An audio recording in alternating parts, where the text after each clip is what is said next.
JD Vance, of course, the Vice President. Have a listen. He's been very, very strong on this whole issue of free speech, in particular, free speech outside America, such as here. We want here on JD's radar. Here he is talking the other side. Yes, ma'am.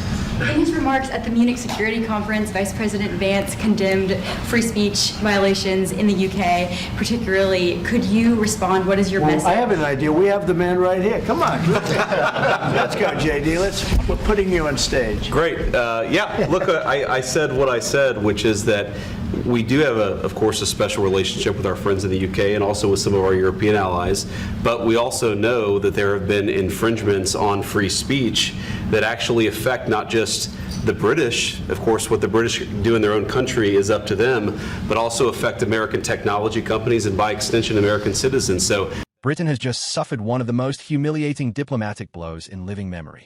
The United States, our closest ally, has officially branded Britain authoritarian. Not troubled, not concerning, authoritarian. And the sting? It wasn't whispered behind closed doors. It was written, printed, and broadcasted in black and white inside Washington's official human rights report. A document shared with every government, every journalist, every watchdog on the planet. The timing made it even worse. This bombshell landed while America's incoming Vice President, JD Vance, was staying as a guest in the UK Foreign Secretary's own home. Imagine inviting your best friend for dinner, only for them to stand up in front of the entire neighborhood and call you a disgrace before dessert is even served. That's exactly what just happened. Washington could have raised its concerns privately. Instead, it chose the nuclear option, global humiliation. And now Britain is left reeling, exposed, and questioned on the world stage. Collective West, the transatlantic relationship, our NATO allies, certainly the United States under the Biden administration, got a little too comfortable with censoring rather than engaging with a diverse array of opinions. So that's been my view. Obviously, I've raised some criticism and concerns about our friends on this side of the Atlantic. But the thing that I'd say to the people of England or to anybody else, to David, is many of the things that I worry most about were happening in the United States from 2020 to 2024. I just don't want other countries to follow us down what I think was a very dark path. This wasn't a careless jab. It was a calculated strike at the core of Britain's democratic reputation. While JD Vance was sipping tea in the English countryside, his government was issuing a stark warning. Britain's institutions are sliding into dangerous territory. So what pushed America to turn on Britain so openly? The report leaves no doubt. The issue is free speech.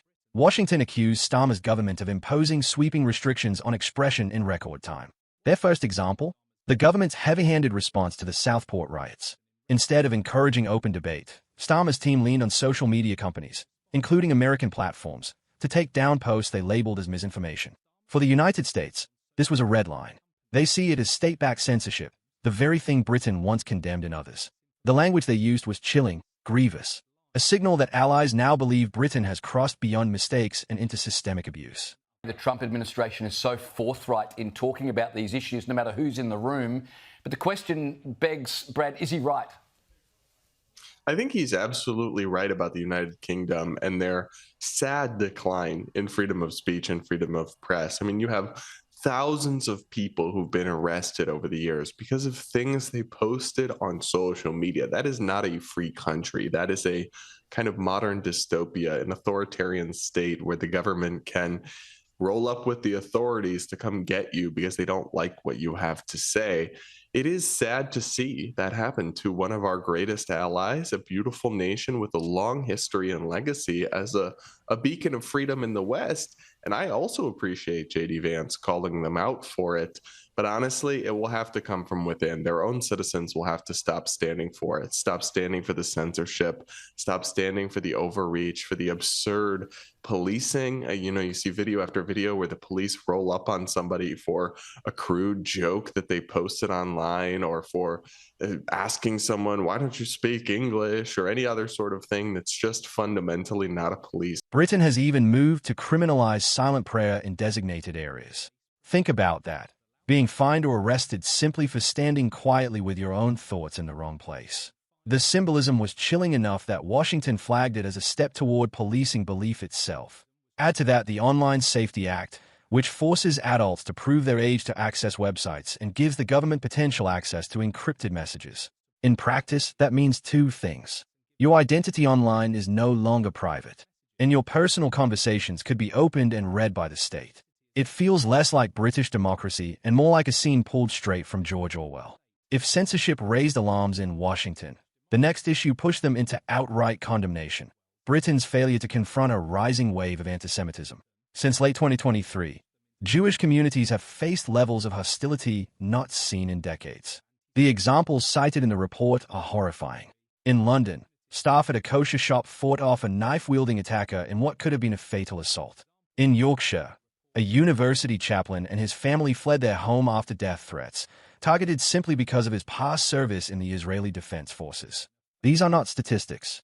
These are ordinary families forced to live in fear, punished for their faith. For the United States, a country already grappling with its own hate crime crisis, to call Britain out in an official report is no small step. It signals that Washington sees this not just as a domestic failure, but as a human rights and security threat with global implications. And then came the twist. While being welcomed as a guest in Britain, JD Vance delivered what can only be described as a diplomatic intervention. He warned that America itself had made catastrophic mistakes on free speech between 2020 and 2024, and Britain was now repeating those mistakes on an even greater scale.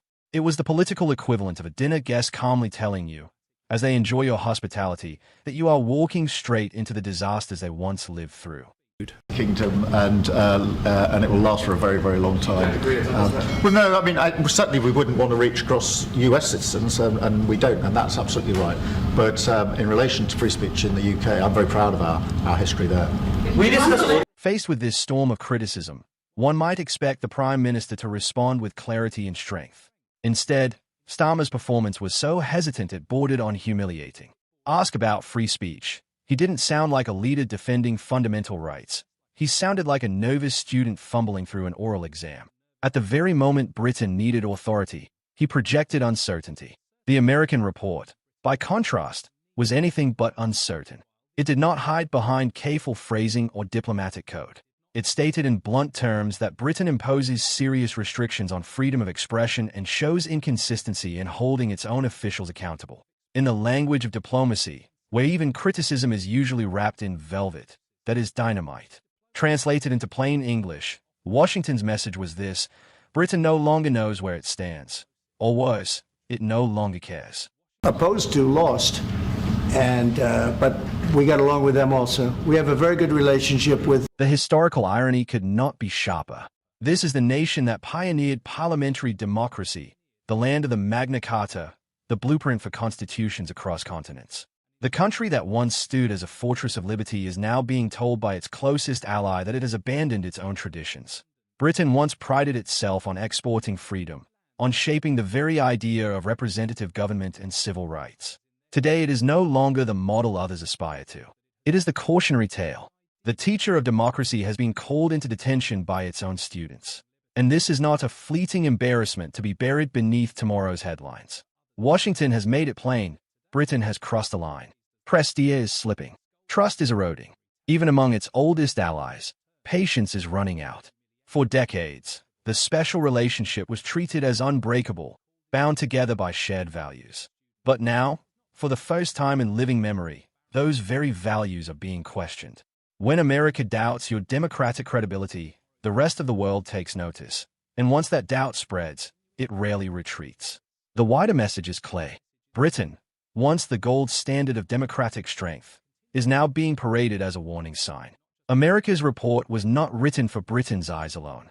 It was a broadcast to the entire international community. The model has become the lesson in decline. If Washington is prepared to call Britain authoritarian in black and white, how long before Europe, the Commonwealth, and other allies echo the same charge? The wording may have been measured, but the effect is devastating. Britain is no longer seen as a steady hand of democracy, but as a nation teetering on the wrong side of its own principles. And once a country is branded authoritarian, the damage is almost impossible to reverse. Trust doesn't collapse overnight. It erodes silently. Trade talks stall. Intelligence sharing grows hesitant. Military exercises are questioned. Diplomacy turns cold. Allies begin to ask, is Britain still the partner we thought it was? Or has it become unpredictable, even untrustworthy? This erosion is quiet, subtle, and corrosive. But once it begins, it rarely stops. And if the government continues to double down on surveillance, speech restrictions, and selective enforcement of hate crime laws, then today's report will not be the last. It will be the first in a series.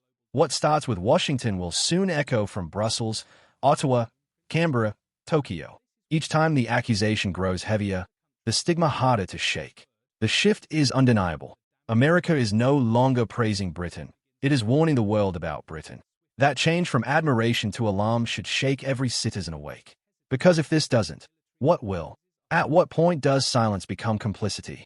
At what point do people realize that the inheritance of freedom, won through generations of struggle and sacrifice, is being spent like loose change in the pockets of careless leaders? So here's the real question. Have we already crossed into authoritarianism? Or are we living through a turbulent chapter that can still be corrected?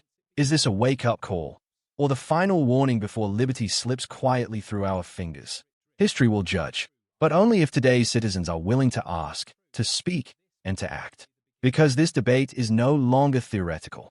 It is happening right now, in full view of the world. And while we still can speak freely, your voice matters more than ever. The clock is ticking. The question is no longer whether Britain's democratic image is tarnished. The question is whether it can still be saved.